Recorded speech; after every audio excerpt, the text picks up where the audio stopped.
Hey guys, welcome to Vedant ಪಾಠಶಾಲೆ. ನಮ್ಮ ವೇದಾಂತ್ ಪಾಠಶಾಲೆ ಯೂಟ್ಯೂಬ್ ಚಾನಲನ್ನು ಮೊದಲ ಬಾರಿಗೆ ವಿಸಿಟ್ ಮಾಡ್ತಾ ಇದ್ದೀರಾ ಅಂತಿದ್ದಲ್ಲಿ ಸಬ್ಸ್ಕ್ರೈಬ್ ಮಾಡ್ಕೊಳ್ಳಿ. ಸಬ್ಸ್ಕ್ರೈಬ್ ಮಾಡಿಕೊಂಡು ಪಕ್ಕದಲ್ಲಿ ಕಾಣ್ತಾ ಇರುವಂತಹ ಬೆಲ್ ಐಕಾನ್ನ ಕ್ಲಿಕ್ ಮಾಡಿ. ಆಗ ನಮ್ಮ ಚಾನಲ್ನ ಕಡೆಯಿಂದ ಅಪ್ಲೋಡ್ ಮಾಡುವ ಎಲ್ಲ ಸೆಷನ್ಸ್ ನಿಮಗೆ ನೋಟಿಫೈ ಆಗುತ್ತೆ. ನೀವು ಇಮಿಡಿಯೇಟ್ ಆಗಿ ಅವುಗಳನ್ನು ವಾಚ್ ಮಾಡಬಹುದು. ನಮ್ಮ ವೇದಾಂತ್ ಪಾಠಶಾಲೆ ಕಡೆಯಿಂದ ಯಾರೆಲ್ಲ 402 PSI ಪರೀಕ್ಷೆಗೆ ತಯಾರಿಯನ್ನು ನಡೆಸ್ತಿದ್ದಾರೆ ಅವರಿಗಾಗಿ ಅಂತ ಒಂದು ಪುಸ್ತಕವನ್ನು ಬಿಡುಗಡೆ ಮಾಡಲಾಗಿದೆ. ಪುಸ್ತಕದ ಹೆಸರು ಭಾಷಾಂತರ ಮತ್ತು ಸಾರಾಂಶ ಬರವಣಿಗೆ. ಇದರಲ್ಲಿ ನಿಮಗೆ ನಾನು 200 ಟ್ರಾನ್ಸ್ಲೇಷನ್ ಪ್ರಶ್ನೆಗಳನ್ನು ಪ್ರೊವೈಡ್ ಮಾಡಿದ್ದೀನಿ. ಪ್ರಿಸಿ ರೈಟಿಂಗನ್ನು ಪ್ರೊವೈಡ್ ಮಾಡಿದ್ದೀನಿ. 1000ಕ್ಕೂ ಹೆಚ್ಚು ವೊಕ್ಯಾಬ್ಯುಲರಿ ಇದೆ. ಹಾಗೆ PSI ಪೇಪರ್ 2ಗೆ ಸಂಬಂಧಿಸಿದ ವಿಚಾರಗಳನ್ನು ಕೂಡ ಇದರಲ್ಲಿ ಕೊಡಲಾಗಿದೆ. ನೀವು ಕೂಡ ಪುಸ್ತಕವನ್ನು ಖರೀದಿ ಮಾಡಬೇಕು ಅಂತಿದ್ದಲ್ಲಿ ಇಲ್ಲಿ ಕಾಣ್ತಾ ಇರೋ ಮೊಬೈಲ್ ಸಂಖ್ಯೆಗೆ ನೀವು ನಿಮ್ಮ ವಿಳಾಸವನ್ನು ಕಳಿಸಬಹುದು. ಇಂಡಿಯಾ ಪೋಸ್ಟ್ ಮುಖಾಂತರ ಪುಸ್ತಕವನ್ನು ನಿಮ್ಮ ವಿಳಾಸಕ್ಕೆ ತಲುಪಿಸಲಾಗುತ್ತೆ. ಇದಲ್ಲದೆ ನಮ್ಮ ಪುಸ್ತಕ ಅಮೆಜಾನ್, ಫ್ಲಿಪ್ಕಾರ್ಟಲ್ಲೂ ಅವೈಲಬಲ್ ಇದೆ. ಸಪ್ನಾ ಬುಕ್ ಹೌಸ್, ಕರ್ನಾಟಕದ ಎಲ್ಲ ಸಪ್ನಾ ಬುಕ್ ಹೌಸಲ್ಲಿ ಅವೈಲಬಲ್ ಇದೆ. ನೀವು ಹೋಗಿ ಖರೀದಿಯನ್ನು ಮಾಡಬಹುದು. ಇಂದಿನ ನಮ್ಮ ಟ್ರಾನ್ಸ್ಲೇಷನ್ನ ಸೆಷನ್ನಲ್ಲಿ ಯಾವ ವಿಚಾರವನ್ನು ನಾವು ನೋಡ್ತಾ ಇದ್ದೀವಿ, ಬನ್ನಿ ನಾನೀಗ ನಿಮ್ಮ ಜೊತೆಯಲ್ಲಿ ಡಿಸ್ಕಸ್ ಮಾಡೋದಕ್ಕೆ ಒಂದು ಸ್ಮಾಲ್ ಪ್ಯಾರಾಗ್ರಾಫ್ನ ತೊಗೊಂಡು ಬಂದಿದ್ದೀನಿ. ಯಾರೆಲ್ಲ ಬಿಗಿನರ್ಸ್ ಇದ್ದೀರಾ, ಹಾಗೆ ಯಾರಿಗಿನ್ನ ವಾಕ್ಯವನ್ನು ರಚನೆ ಮಾಡೋದ್ರಲ್ಲಿ ಸ್ವಲ್ಪ ಮಟ್ಟಿನ ಗೊಂದಲ ಇದೆ, ಡೌಟ್ಸ್ ಇದೆ, ಅವ್ರಿಗೆಲ್ಲ ಕೂಡ ಉಪಯೋಗ ಆಗಲಿ, ಬೇಸಿಕ್ಕಿಂದ ವಿಚಾರಗಳನ್ನು ಕಲ್ತ್ಕೊಳ್ಳಿ ಅಂತ ಈಗ ನಾನು ಕೆಲವು ದಿನಗಳಿಂದ ಸಿಂಪಲ್ ಟ್ರಾನ್ಸ್ಲೇಷನ್ ಇದನ್ನು ಹೇಳ್ಕೊಡ್ತಾ ಇದ್ದೀನಿ.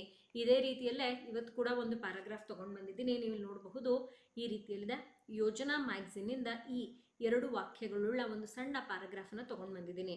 ಬನ್ನಿ ಮೊದಲನೇದಾಗಿ ಓದೋಣ ಏನಿದೆ ಅಂತ.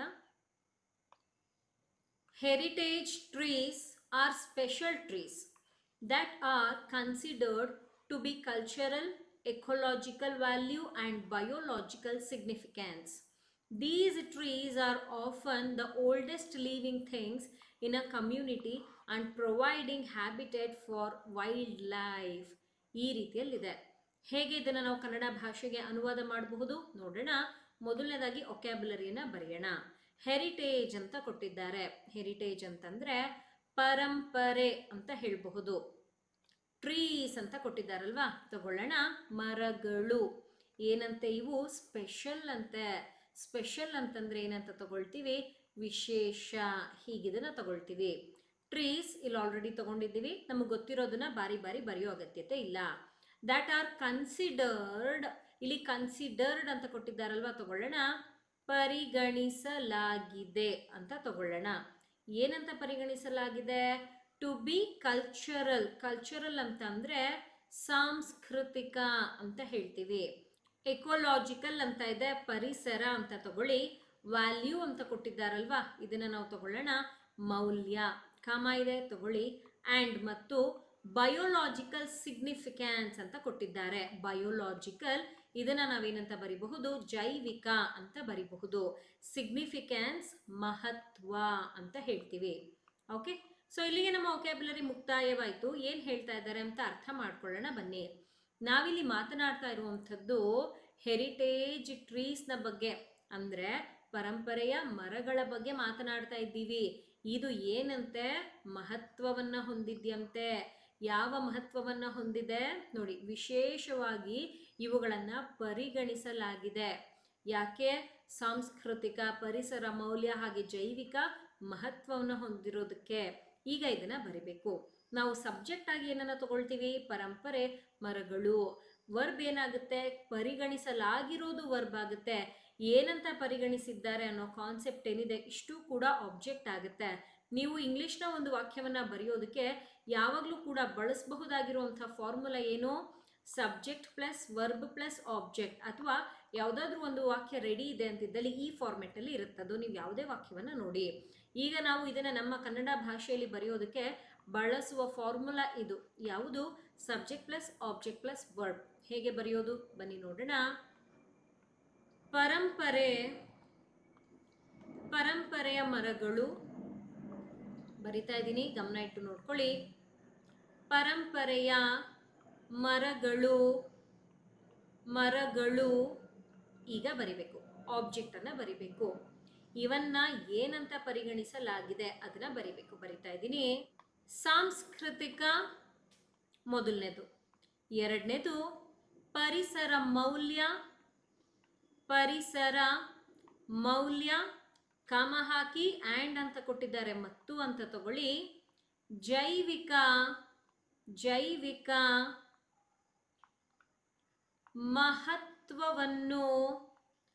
ಮಹತ್ವವನ್ನು ಇಲ್ಲಿ ನೋಡಿ, ಆರ್ ಸ್ಪೆಷಲ್ ಟ್ರೀಸ್, ಪರಂಪರೆ ಮರಗಳು, ವಿಶೇಷ ಮರಗಳು, ಇಲ್ಲಿ ಬೇಕಾದರೆ ಆ್ಯಡ್ ಮಾಡ್ಕೊಳ್ಬಹುದು. ಪರಂಪರೆಯ ಮರಗಳು, ವಿಶೇಷ ಮರಗಳು, ಅವು ಸಾಂಸ್ಕೃತಿಕ ಪರಿಸರ ಮೌಲ್ಯ ಮತ್ತು ಜೈವಿಕ ಮಹತ್ವವನ್ನು ನೋಡಿ, ಇಲ್ಲಿ ಏನಂತ ಕೊಟ್ಟಿದ್ದಾರೆ, ಆರ್ ಅಂತಂದ್ರೆ ಆಗಿವೆ ಅಂತ ಹೇಳಬಹುದು. ಅಥವಾ ಈ ಸ್ಪೆಷಲ್ ಟ್ರೀಸ್ ಅನ್ನುವಂಥದ್ದನ್ನ ಇಲ್ಲೂ ತಗೊಳ್ಬಹುದು. ಮಹತ್ವವನ್ನು ಹೊಂದಿರುವ ವಿಶೇಷ ಮರಗಳು ಎಂದು ಏನ್ ಮಾಡಲಾಗಿದೆ, ಪರಿಗಣಿಸಲಾಗಿದೆ. ನೋಡಿ ಇಲ್ಲಿದೆ, ನಮ್ಮ ವರ್ಬ್ ಬರಿತಾ ಇದ್ದೀನಿ, ಪರಿಗಣಿಸಲಾಗಿದೆ. ಈ ರೀತಿಯಲ್ಲಿ ತಗೊಳ್ಬೇಕಾಗುತ್ತೆ. ಅರ್ಥ ಆಯ್ತಾ? ಆರ್ ಅನ್ನುವಂಥದ್ದು ಹೆಲ್ಪಿಂಗ್ ವರ್ಬ್ ಅಂತ ಹೇಳ್ತೀವಿ. ಕನ್ಸಿಡರ್ಡ್ ಅನ್ನುವಂಥದ್ದನ್ನ ನಾವಿಲ್ಲಿ ಮೇನ್ ವರ್ಬ್ ಅಂತ ಹೇಳ್ತೀವಿ. ಈ ರೀತಿಯಲ್ಲಿ ತಗೊಳ್ಬೇಕು. ಆ್ಯಂಡ್ ಪರಂಪರೆಯ ಮರಗಳು ಅಂತ ಏನು ಕೊಟ್ಟಿದ್ದಾರೆ, ಇದನ್ನ ಸಬ್ಜೆಕ್ಟ್ ಅಂತ ತಗೊಳ್ಳೋಣ. ಪರಿಗಣಿಸಲಾಗಿದೆ ವರ್ಬ್. ಏನನ್ನ ನೋಡಿ, ವಿಶೇಷ ಮರಗಳು ಅಂತ ಪರಂಪರೆಯ ಮರಗಳನ್ನು ಪರಿಗಣಿಸಿ ಅದು ಏನನ್ನೋ ಹೊಂದಿದೆಯಂತೆ, ಅದ್ರ ಬಗ್ಗೆ ಹೇಳಿದ್ದಾರೆ. ಅದನ್ನು ಆಬ್ಜೆಕ್ಟ್ ಅಲ್ಲಿ ಬರೆದಿದ್ದೀವಿ. ನಾನಿಲ್ಲಿ ಏನು ಫಾರ್ಮುಲಾ ಬರೆದಿದ್ದೆ ಅದಕ್ಕನುಗುಣವಾಗಿಯೇ ವಾಕ್ಯವನ್ನು ರಚನೆ ಮಾಡಿದ್ದೀನಿ. ಮೊದಲನೇ ವಾಕ್ಯ ಹೀಗಿತ್ತು. ಬನ್ನಿ ಎರಡನೇ ವಾಕ್ಯದ ಕಡೆಗೆ ಹೊರಟಿದ್ದೀನಿ. ದೀಸ್ ಈ ಟ್ರೀಸ್ ಮರಗಳು ನಮಗೆ ಗೊತ್ತು.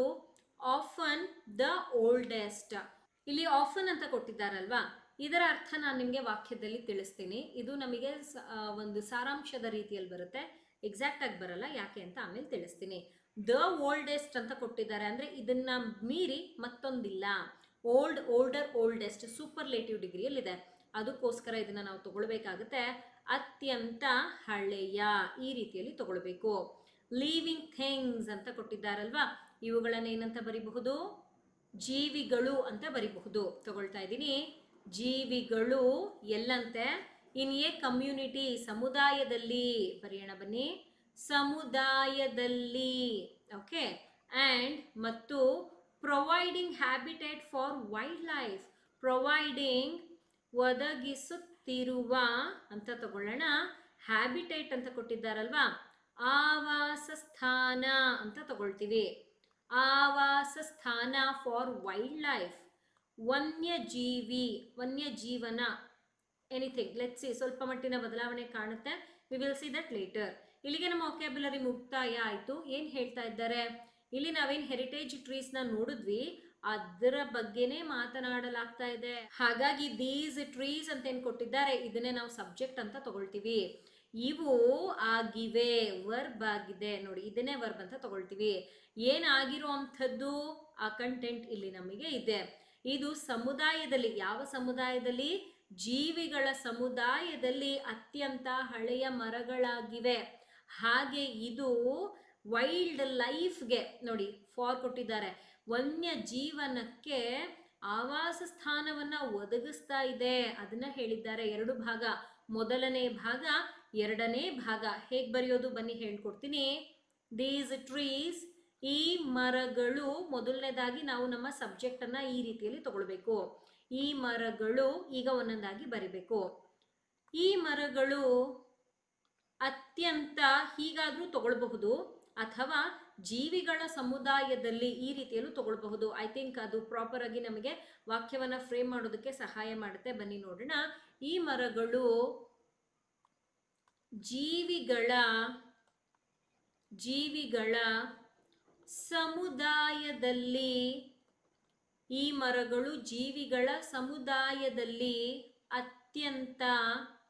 ಅತ್ಯಂತ ಹಳೆಯ, ಏನಾಗಿದೆ, ಹಳೆಯ ನೋಡಿ, ಹಳೆಯದ್ದಾಗಿವೆ. ಬೇಕಾದ್ರೆ ಈ ರೀತಿ ಎಲ್ಲಾದ್ರೂ ಬರೀಬಹುದು, ಹಳೆಯದ್ದಾಗಿವೆ. ಓಕೆ. ಅದಾದ್ಮೇಲೆ ಏನಿದೆ, ಮತ್ತು ಅಂತ ಇದೆ. ಬನ್ನಿ ತಗೊಳ್ಳೋಣ ಅದನ್ನ. ಮತ್ತು ಒದಗಿಸ್ತಾ ಇರುವಂಥದ್ದು ಯಾರಿಗೆ, ಏನನ್ನ. ಬನ್ನಿ ಬರೆಯೋಣ.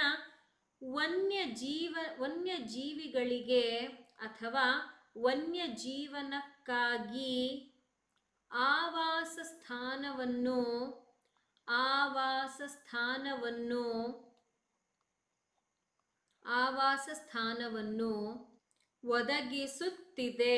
ಯಾಕೆ ಕ್ರಿಯೆ ನಿರಂತರವಾಗಿದೆ, ING ಕೊಟ್ಟಿದ್ದಾರೆ, ಅದಕ್ಕೋಸ್ಕರ ಹೀಗೆ ಇಲ್ಲಿ ನಾನು ಬರೆದಿದ್ದೀನಿ. As I said you people that ಇಲ್ಲಿ ಇದು ಮೊದಲನೇ ವಿಚಾರ, ಇದು ಎರಡನೇ ವಿಚಾರ. ಇಲ್ಲಿ ಹಳೆಯದ್ದಾಗಿವೆ ನೋಡಿ, ಆರ್ನ ಬಳಕೆ ಮಾಡಿದ್ದಾರಲ್ವಾ, ಅದಕ್ಕೋಸ್ಕರ ಇದನ್ನ ಇಲ್ಲಿ ತಗೊಂಡಿದ್ದೀನಿ. ಇದೇ ವರ್ಬ್. ಇಲ್ಲಿ ಪ್ರೊವೈಡಿಂಗ್ ಅನ್ನೋದು ವರ್ಬ್ ಆಗುತ್ತೆ, ಒದಗಿಸುತ್ತಿದೆ ಇದು ಇಲ್ಲಿನ ವರ್ಬ್ ಆಗುತ್ತೆ. ಆ್ಯಂಡ್ ಪರಂಪರೆಯ ಮರಗಳ ಬಗ್ಗೆ ಮಾತನಾಡಿದ್ವಿ, ಇದು ಸಬ್ಜೆಕ್ಟ್ ಆಗೇ ಇರುತ್ತೆ. ಆಬ್ಜೆಕ್ಟ್ ಈ ಕಂಟೆಂಟ್ ಆಗುತ್ತೆ ಮೊದಲನೇ ಭಾಗದಲ್ಲಿ. ಇಲ್ಲಿಯ ಕಂಟೆಂಟ್ ಇಷ್ಟು ಆಬ್ಜೆಕ್ಟಿಗೆ ಬರುತ್ತೆ. ಒಂದೇ ಸಬ್ಜೆಕ್ಟ್, ಎರಡು ವರ್ಬ್, ಎರಡು ಆಬ್ಜೆಕ್ಟ್, ಹೀಗೆ ಇಲ್ಲಿ ನಾವು ನೋಡಿದ್ವಿ. ಕನ್ನಡದ ಯಾವುದೇ ಒಂದು ವಾಕ್ಯವನ್ನು ರಚನೆ ಮಾಡೋದು ಹೇಗೆ ಅಂತ. ನಿಮ್ಮ ಪರೀಕ್ಷೆಯಲ್ಲಿ ಯಾವ ರೀತಿಯಲ್ಲಾದರೂ ಅವರು ಕ್ವೆಶ್ಚನ್ ಅನ್ನು ಕೊಡಬಹುದು. ಬಟ್ ಬೇಸಿಕಲಿ ನಿಮಗೆ ಒಂದು ವಾಕ್ಯವನ್ನ ಮತ್ತೊಂದು ಭಾಷೆಗೆ ಕನ್ನಡದಲ್ಲಿ ಕೇಳಿದ್ದಾಗ, ಅಂದರೆ ಕನ್ನಡದ ಪ್ರಶ್ನೆ ಕೊಟ್ಟಾಗ ಇಂಗ್ಲೀಷ್ಗೆ ಬರಿಬೇಕು, ಇಂಗ್ಲೀಷ್ನ ಕ್ವೆಶ್ಚನ್ ಪ್ರಶ್ನೆಯನ್ನು ಕೊಟ್ಟಾಗ ಕನ್ನಡ ಭಾಷೆಗೆ ಬರಿಬೇಕು. ಹೇಗೆ ಬರಿಬೇಕು ಅನ್ನುವಂಥದ್ದನ್ನು ನಮ್ಮ ವೇದಾಂತ್ ಪಾಠಶಾಲೆಯ ತರಗತಿಯಲ್ಲಿ ನಾನು ನಿಮಗೆ ಹೇಳ್ಕೊಡ್ತಾ ಇದ್ದೀನಿ. I hope you have understood our today's session. ನಮ್ಮ ಆ್ಯಪಲ್ಲಿ ನಿಮಗಾಗಿ ಯಾರೆಲ್ಲ 402 PSI ಪರೀಕ್ಷೆಗೆ ತಯಾರಿ ನಡೆಸ್ತಿದ್ದಾರೆ ಅವರಿಗಾಗಿ ಅಂತ ನಾನು ತರಗತಿಗಳನ್ನು ಪ್ರಾರಂಭ ಮಾಡಿದ್ದೀನಿ. ಎಸ್ಸೆ ಕ್ಲಾಸಸ್ ಇದೆ. ಹೊಸದಾಗಿ ನಮ್ಮ ಟ್ರಾನ್ಸ್ಲೇಷನ್ನ ತರಗತಿ ಪ್ರಾರಂಭ ಆಗ್ತಾ ಇದೆ. ಇದೇ ಜುಲೈ 26ನೇ ತಾರೀಕಿನಿಂದ ನಿಮಗೆ ನಿಮ್ಮ ಪರೀಕ್ಷೆ ಸೆಪ್ಟೆಂಬರ್ 22 ಅಂತ ಹೇಳಿದ್ದಾರಲ್ವಾ, ನಿಮ್ಮ ಪರೀಕ್ಷೆ 22ನೇ ತಾರೀಕಿಗೆ ನಡೆಯುತ್ತೆ ಅಂತ ಹೇಳಿದ್ದಾರೆ. 21ನೇ ತಾರೀಕಿನವರೆಗೂ ಕೂಡ ಇಲ್ಲಿ ಈ ಒಂದು ಬ್ಯಾಚ್ನಲ್ಲಿ ನಾನು ನಿಮಗೆ ಎವ್ರಿ ಡೇ ಲೈವ್ ಕ್ಲಾಸಸನ್ನು ನಮ್ಮ ಆ್ಯಪಲ್ಲಿ ಮಾಡಿಕೊಡ್ತಾ ಇದ್ದೀನಿ. ಒಂದು ವೇಳೆ ನೀವು ಕೂಡ 402 ಪರೀಕ್ಷೆಗೆ ತಯಾರಿ ನಡೆಸ್ತಿದ್ದೀರಾ ಅಂತಿದ್ದಲ್ಲಿ ನಮ್ಮ ಆ್ಯಪನ್ನು ಒಮ್ಮೆ ಡೌನ್ಲೋಡ್ ಮಾಡಿಕೊಂಡು ಕ್ಲಾಸಸ್ನ ಬಗ್ಗೆ ಮಾಹಿತಿ ಏನಾದರೂ ನೀಡಿದೆ ಅಂತಿದ್ದಲ್ಲಿ ಇಲ್ಲಿ ನಂಬರ್ ಕಾಣಿಸ್ತಾ ಇದೆ ಅಲ್ವಾ, ಈ ನಂಬರನ್ನು ಕಾಂಟ್ಯಾಕ್ಟ್ ಮಾಡಿ. ಡೌಟ್ ಇದ್ದರೆ ಕೇಳಿ ಕ್ಲಿಯರ್ ಮಾಡಿಕೊಂಡು ತರಗತಿಗಳಿಗೆ ಜಾಯಿನ್ ಆಗಬಹುದು. ಏನೂ ಡೌಟ್ ಇಲ್ಲ ಅಂತಂದರೆ ನಮ್ಮ ಆ್ಯಪ್ ನಿಮಗೆ ಪ್ಲೇಸ್ಟೋರಲ್ಲಿ ಸಿಗುತ್ತೆ, ಡೌನ್ಲೋಡ್ ಮಾಡ್ಕೊಳ್ಳಿ, ರಿಜಿಸ್ಟರ್ ಮಾಡ್ಕೊಳ್ಳಿ. ಕೋರ್ಸಸ್ ಎಲ್ಲ ಅಲ್ಲಿ ಅವೈಲಬಲ್ ಇದೆ, ಅಲ್ಲಿ ಹೋಗಿ ನೀವು ಜಾಯಿನ್ ಆಗಬಹುದು. ಪ್ರೈಸ್ ಎಲ್ಲ ನಾನು ಇಲ್ಲೇ ಮೆನ್ಷನ್ ಮಾಡಿದ್ದೀನಿ, ಆ್ಯಸ್ ಯು ಕ್ಯಾನ್ ಸಿ.